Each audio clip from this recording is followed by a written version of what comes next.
બાપુના બોલ. નમસ્કાર શ્રોતા મિત્રો, આપ સૌ જાણો છો તે મુજબ આ શ્રેણી હેઠળ આપણે પૂજ્ય મહાત્મા ગાંધીજીના લખાણો, નિવેદનો, ભાષણો જે ગ્રંથસ્થ થયેલા છે તે પૈકીના કોઈ પણ એક પ્રકરણનું આપણે પ્રથમ પઠન કરીએ છીએ અને ત્યારબાદ તે અંગે થોડી ચર્ચા પણ કરીએ છીએ. એ શ્રેણીના જાહેર માધ્યમો દ્વારા પ્રસારિત કરવાના આ 7મા મણકામાં આજે તારીખ 4 ઓગસ્ટ 2026 અને મંગળવાર. મિત્રો, આજે ગાંધીજીએ એક જે લેખ તૈયાર કરેલો છે એ લેખ તે સમયના હિન્દુસ્તાનના ખેડૂતો અને બીજી જે આમ જનતા છે એ બધાને ઉદ્દેશીને ગાંધીજીએ જે પોતાના વિચારો વ્યક્ત કરેલા છે. નવજીવન નામના વર્તમાનપત્રમાં 30મી ઓગસ્ટ 1925ના રોજ પ્રસિદ્ધ થયેલા હતા અને આ જે લેખ તૈયાર કરેલો છે એ લેખનું શીર્ષક છે મહાવ્યાધિ. તો આ મુજબ છે ગાંધીજીના વિચારો. હિન્દુસ્તાન ખેડૂતનો દેશ છે.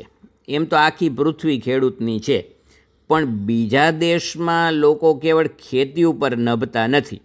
કેટલાક દેશોમાં લોકો શિકાર કરીને પોતાનો ગુજારો કરે છે. ઇંગ્લેન્ડ હુન્નર ઉપર નભે છે, પોતાને જોઈતું ઘણું કાપડ બહારથી લાવે છે, પણ હિન્દુસ્તાનને તો ખેતી જ એક આધાર છે. વરસાદ ના આવે એટલે લાખોને ભૂખમરો વેઠવો રહ્યો. ચોમાસામાં ખેડૂતે વાદળ તરફ જોઈને જ બેસવું પડે, પણ ખેતી 12 માસ થોડા જ માણસો કરી શકે. એથી કરોડો માણસો ધંધા વગરના 4 કે 6 માસ રહે છે. એથી આપણે આળસુ થઈ ગયા છીએ. આવી સ્થિતિ આપણી હંમેશા નહોતી. જ્યારે આપણે આપણા જ કપડાં તૈયાર કરતા હતા ત્યારે કરોડો માણસ ઉદ્યોગી રહેતા. આજે એ જ કરોડ આળસમાં મચી રહ્યા છે. તેઓની આંખોમાં તેજ નથી, આશા નથી, તેઓના ચહેરા ઉપર ઉત્સાહ નથી. આળસ કેમ જાણે આપણો સ્વભાવ થઈ ન ગયો હોય એવી આપણી દિન સ્થિતિ થઈ પડી છે.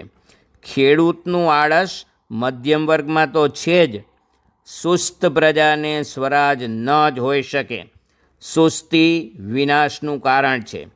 લાખો મનુષ્યોમાં ભ્રમણ કરતાં હું જોઉં છું કે એ લોકો વાતો કરતા અથવા ગુમસુમ બેસી રહેતા થાકતા જ નથી.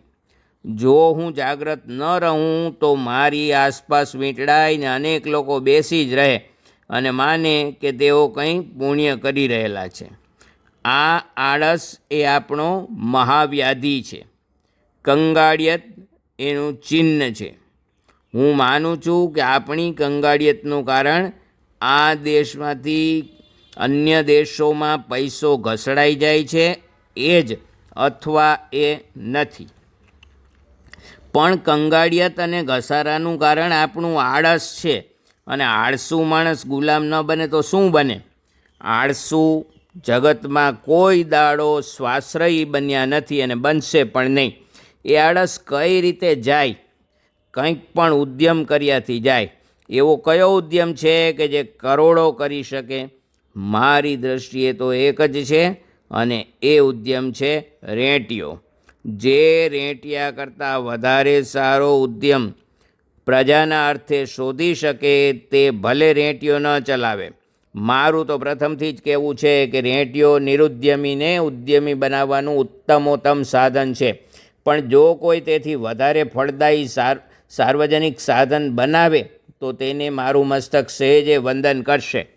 મને એવું કહેનારા તો ઘણા મળે છે કે જેઓ પોતે ઉદ્યમી છે, પણ તેથી કાંઈ આખું હિન્દુસ્તાન ઉદ્યમી થયું? હિન્દુસ્તાનમાં 10-20 કરોડપતિ છે, 25-50 રાજાઓ પણ છે, પણ તેથી કંઈ સૌ કરોડપતિ અને સૌ રાજા થઈ ગયા એવું બને?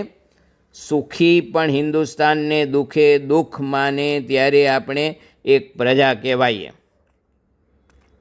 કૃષ્ણ સરખાને પણ પોતાને ખાતર અનાવશ્યક છતાં લોકસંગ્રહને સારું ઉદ્યમ કરવો પડ્યો હતો. અને કેવળ સ્વાર્થી ઉદ્યમ બસ નથી.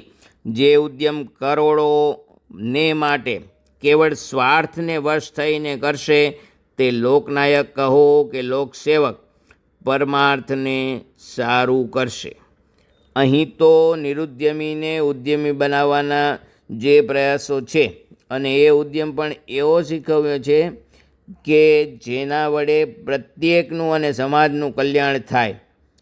એવો ઉદ્યમ રેંટિયો જ આપી શકે. આથી જ આપણે રેંટિયાને કામધેનું કહેવાનું જરાય ચૂકવું ન જોઈએ. એકવાર પ્રજા વખતની કિંમત સમજી લે તો પછી બીજું બધું સૂઝી શકશે. મિસ્ટર એન્ડ્રુઝે 2 પ્રશ્નો પૂછ્યા છે. ઢોર અંગેની વ્યવસ્થા ન હોવાને લીધે કરોડોનું દર વર્ષે નુકસાન થાય છે અને લોકો મેલાનો સદુપયોગ કરતા નથી. તેથી કરોડોનું ખાતર નકામું જાય છે અને લોકોમાં રોગ ફેલાય છે.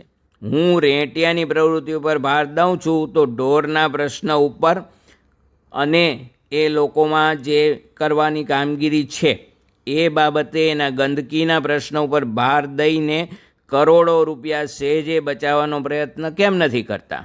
ઢોરની રક્ષાને સારું ગોરક્ષાના કાર્યનો ભાર ઉઠાવ્યો છે. ગંદકીનો પ્રશ્ન ઘણો મુશ્કેલ છે અને તે પણ આળસનું કંઈ કારણ છે. જો લોકો ઉદ્યમીની કિંમત સમજે તો ઢોરનો પ્રશ્ન અને ગંદકીનો પ્રશ્ન તરત ઉકેલે. જો રેંટિયાની સહેલો તરત લાભ આપનારો ઉદ્યમ લોકો ન કરી શકે તો મહાપ્રયત્ને ફળી શકે એવો ઢોરનો કે ગંદકીના પ્રશ્નનો હિન્દુસ્તાનને માટે એક તાત્કાલિક અસર બની રહેશે. આમ જે રીતે જુઓ તે રીતે એક જ વસ્તુ જોવામાં આવશે. હિન્દુસ્તાનનો મહારોગ આળસ છે અને તે દૂર કરવાનો ઉપાય રેંટિયો એક જ છે. તો મિત્રો, આ હતા ગાંધીજીના વિચારો ઉદ્યમ બાબતે, મહેનત બાબતે. જે સામાન્ય વર્ગ અથવા તો મધ્યમ વર્ગ છે, એનાથી પણ નીચેનો વર્ગ છે, બધાને કયા સંજોગોમાં આળસ એવું આ અહીંયાને એ લોકોના જીવનમાં ઘર કરી ગયેલું છે એનું ગાંધીજીએ વિશ્લેષણ કર્યું. અને આ આળસને દૂર કરવા માટેનો એકમાત્ર ઉપાય એટલે રેંટિયો, ખાદી પ્રવૃત્તિ. આ બાબત અહીંયા ગાંધીજીએ સ્પષ્ટપણે સમજાવી છે. આશા છે આપને પણ આ ગમશે. અસ્તુ.